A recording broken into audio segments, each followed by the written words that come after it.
आप सभी को नमस्कार। स्वागत है आप सभी का।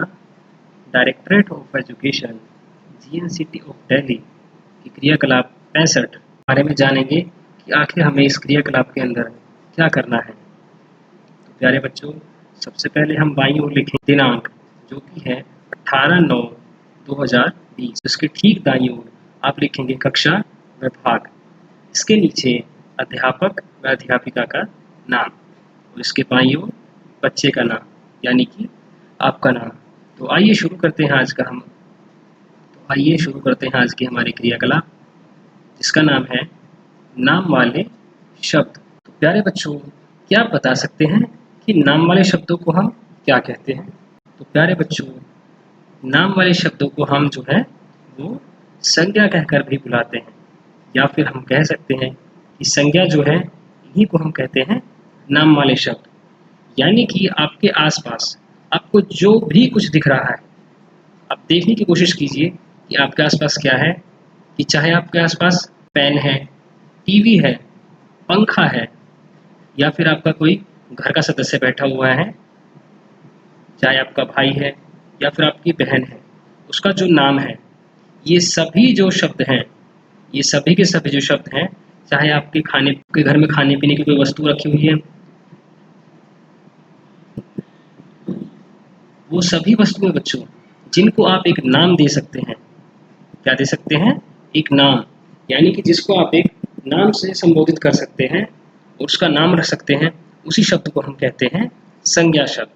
तो हम कह सकते हैं कि नाम वाले शब्दों को ही कहते हैं संज्ञा शब्द। तो बच्चों, आइए शुरू करते हैं क्रियाकलाप। आज लीना ने अपनी किताब से खोजकर कुछ नाम वाले शब्द अपनी कॉपी में लिखे। यानी कि बच्चों क्या लिखे? नाम वाले शब्द। और अभी थोड़ी देर पहले हमने इन्हें क्या कहा? इन्हें हमने कहा संज्ञा। कि जो नाम वाले शब्द होते हैं उन्हें हम कहते हैं संज्ञा। तो प्यारे बच्चों, लीना ने क्या किया कि उसने अपनी किताब में से जो है कुछ नाम वाले शब्द खोजकर अपनी कॉपी में लिखे। आप भी चित्र देखकर इनके नाम लिखिए। प्यारे बच्चों, ये जो चित्र आपके सामने है, इनको देखकर जो है आपको भी नाम लिखने हैं। सबसे पहले चित्र में जो है आप वो क्या देख पा रहे हैं? तो यहाँ पर आप देख रहे हैं कि एक पार्क का दृश्य दिखाया गया है, जिसमें कि कुछ बच्चे खेल रहे हैं, एक पेड़ है और आसपास जो है घास है। दूसरा जो दृश्य हमारे सामने है वो है एक तितली का। क्या है बच्चों? तितली। ये जो चित्र है बच्चों, ये है हमारा फलों का चित्र, इसमें कि ढेर सारे फल जो है दिखाए गए हैं। इसके आगे जो है ये है कबूतर। क्या है बच्चों? कबूतर। इसके आगे ये क्या है? ये है शेर। चलिए, आप सभी बच्चे एक बार शेर की आवाज़ निकालिए तो ज़रा। अरे वाह, आप सभी ने तो बहुत अच्छी आवाज़ निकाली शेर की। चलिए, अब हम अगले चित्र की ओर बढ़ते हैं। ये जो हमारा अगला चित्र है, ये है एक पक्षी का। ये जो पक्षी है, इसका नाम क्या है? प्यारे बच्चों, इसे हम कहते हैं मोर। क्या कहते हैं? मोर। और मोर जो है हमारा, इसकी क्या खास बात है बच्चों? तो ये जो है हमारा वो राष्ट्रीय पक्षी है। मोर जो है हमारा राष्ट्रीय पक्षी है। तो आइए बच्चों, अब हम आगे के कुछ प्रश्नों का जवाब खोजने का प्रयास करते हैं। तो प्यारे बच्चों, ऊपर जो हमारे पास जानकारी दी गई है चित्रों के माध्यम से, तो अब हम तालिका में सही स्थान पर लिखने में लीना की मदद करेंगे। इनके अलावा भी कुछ और नाम सोचकर तालिका में भरने हैं आपको। तो आइए शुरू करते हैं। तो बच्चों, सबसे पहले जो हमारी तालिका है, इसमें हमें भरना है किसी व्यक्ति या जीव का नाम। और जो हमारी दूसरी तालिका है, इसमें हमें भरना है वस्तु का नाम। तीसरी जो हमारी तालिका है, इसमें हमें भरना है किसी स्थान का नाम। और चौथी जो हमारी तालिका है, इसमें हम भरेंगे भाव का नाम। तो प्यारे बच्चों, अभी जैसा कि हमने ऊपर बात करी कि यदि हम किसी को भी नाम दे सकते हैं, यानी कि हमारे आसपास में जितनी भी वस्तुएं हैं, यदि हम उन्हें किसी नाम से बुलाते हैं तो हम उसे संज्ञा की तो बच्चों, सबसे पहले जो हमारी तालिका है, इसके अंदर हम व्यक्ति या जीव का नाम लिखेंगे। तो आइए देखते हैं कि इन चित्रों में हमें किसी जीव का या व्यक्ति का नाम दिया हुआ है। यहाँ पर जो ये चित्र है, यह है तितली का, और ये कबूतर, ये शेर, और ये है हमारा राष्ट्रीय पक्षी मोर। ऊपर चित्र में ये 4 जीव दर्शाए गए हैं, यानी कि इस तालिका में हम इन चारों का नाम लिखेंगे। तो आइए लिखते हैं। सबसे पहले तितली, तितली के बाद कबूतर, इसके बाद शेर और इसके बाद जो है मोर। तो प्यारे बच्चों, ये थे हमारे जीव। अब हम बात करेंगे अपनी दूसरी तालिका में, जिसमें कि हम लिखेंगे वस्तुओं के नाम। तो प्यारे बच्चों, वस्तुओं के अंदर देखिए कि हमारे सामने बहुत सारे फल रखे हुए हैं। हम इन सभी के नाम इसमें लिख सकते हैं। तो ज़रा बताइए आपको कौन कौन से फल इसमें दिख रहे हैं। केला, और बताइए ज़रा, अंगूर, बहुत अच्छे, और बताइए ज़रा, सेब, और एक बताइए ज़रा, संतरा। अरे बच्चों, ये हुई 4 वस्तुओं के नाम।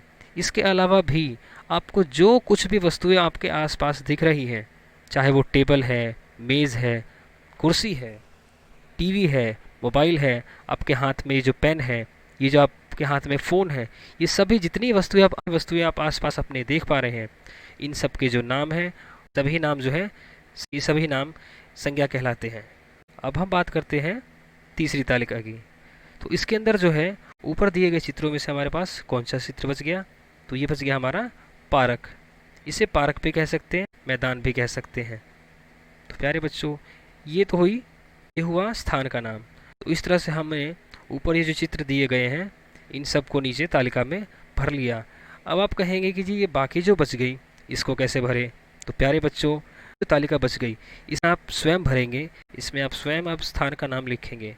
तो प्यारे बच्चों, सबसे पहले स्थान का नाम, जहाँ पर आप रहते हैं उस जगह का नाम आप लिख सकते हैं। जैसे कि उदाहरण के लिए मैं लिख देता हूँ इसमें पंजाबी बाग। तो ये हो गया हमारा स्थान का नाम। इसी तरह से आप जहाँ पर रहते हैं उस स्थान का भी नाम लिख सकते हैं। और क्या लिख सकते हैं हम इसकी जगह? दिल्ली। ये जो आखिरी बॉक्स खाली रह गया, इसमें आप स्वयं भरेंगे कोई भी एक स्थान का नाम। तो आइए अब हम बात करते हैं अपनी अगली तालिका की। तो आइए अब हम बढ़ते हैं अपनी अगली तालिका की तरफ। तो बच्चों, भाववाचक जो संज्ञाएं होती हैं, इनको भरने से पहले हम ये जानेंगे कि भाववाचक संज्ञा जो है वो कहते किसे हैं। तो बच्चों, भाववाचक संज्ञा की यदि बात करें तो जो शब्द किसी चीज़ या पदार्थ की अवस्था, दशा या भाव का बोध कराती है, उसी को हम कहते हैं भाववाचक संज्ञा। उदाहरण की यदि बात करें तो उदाहरण के लिए हम कह सकते हैं बचपन, बुढ़ापा, मोटापा, मिठास, थकावट, लंबाई, मित्रता, भूख, प्यास, बचपन, गुस्सा, मिठास। तो प्यारे बच्चों, ये जितने भी शब्द मैंने आपको भी बताए, ये सारे के सारे जो है भाववाचक संज्ञा की श्रेणी में आते हैं। तो इन्हीं शब्दों में से कोई 4 आपको इसमें लिखने हैं। तो आइए ज़रा लिखते हैं। पहले लिखते हैं हम खास, फिर हम लिख सकते हैं बचपन, ये हो गई हमारी एक अवस्था। फिर हम लिख सकते हैं प्रेम, और भी हम लिख सकते हैं जैसे कि सफलता। अरे बच्चों, अभी हमने भाववाचक संज्ञा के अंदर जिन शब्दों का जिक्र किया, ये सारे के सारे ही इसमें लिखे जा सकते हैं, परंतु यहाँ पर सिर्फ 4 की जगह है, इसलिए हमने सिर्फ 4 लिखे। तो ये थी हमारी तालिका। अब हम बढ़ते हैं अपने दूसरे प्रश्न की ओर। तो प्यारे बच्चों, दूसरे प्रश्न में जो है सभी नाम वाले शब्द संज्ञा कहलाते हैं। ये बात मैंने आपको ऊपर ही बताई कि जितने भी नाम वाले शब्द होते हैं, यानी कि हमारे आसपास हम जो कुछ भी देख रहे हैं, वस्तुएं हमारे आसपास रखी हुई हैं, इन सब के कुछ ना कुछ नाम हैं और इन्हीं नाम को हम संज्ञा कहते हैं। तो प्यारे बच्चों, आपको अपनी पुस्तक में से 10 नाम वाले शब्द खोजकर, यानी कि 10 संज्ञा वाले शब्द, 10 नाम वाले शब्द जो है आपको लिखने हैं। चलिए बच्चों, निकालिए अपनी पुस्तक और उसमें से भी 10 नाम वाले शब्द खोजकर लिखिए। तो प्यारे बच्चों, ये थी हमारी आज की क्रियाकलाप। तो अब आप अपनी कॉपी निकालिए और इस क्रियाकलाप को उसके अंदर कीजिए। तो चलिए बच्चों, आज के लिए इतना ही रखते हैं। आप सभी घर पर स्वस्थ रहें, मस्त रहें, अपनी पढ़ाई में इसी तरह से व्यस्त रहें। सभी अपना ध्यान रखें।